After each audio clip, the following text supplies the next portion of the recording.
one of the problems we have is that throughout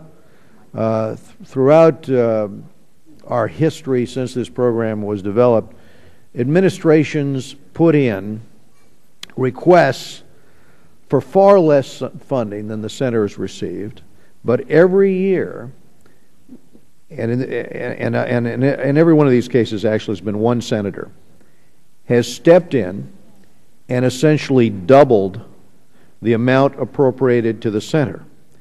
In the past 6 years, Congress basically has overpaid the center $54 million from the standpoint of administrations, both Democrat and Republican, in terms of what they've asked for.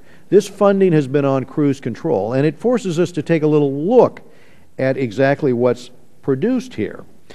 The base text asks whether federal funding of this institution is still needed.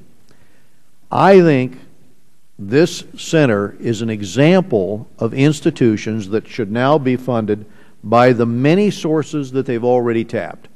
They've got a great deal of income from sources that they've developed over the years, and in the meantime, we're not really addressing our basic deficit here in the country. China is investing its money to build a world-class infrastructure. We're borrowing money from around the world to fund the East-West Center. And if you go on the website right now, you'll see they're hosting an art exhibition to highlight, emerging urban culture.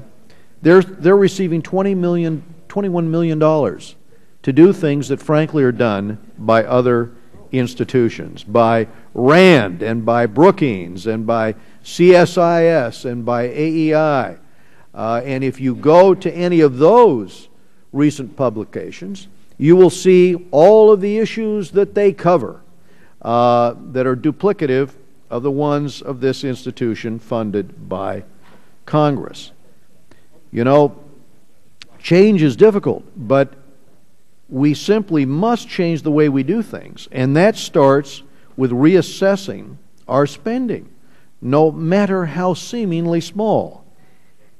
East-West gets funding, again, from all kinds of private foundations, foreign governments and institutions, regional organizations, the private sector, the MacArthur Foundation, the Open Society Institute, UN Democracy Fund, UN Programs on AIDS.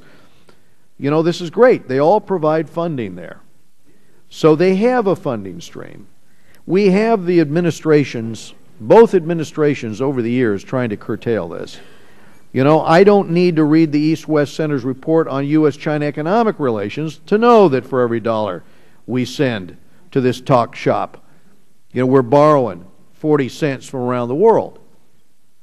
And the question is it worth it at a time when we're trying to cut back on expenditures here? I think it's past time to turn this institution to private donors.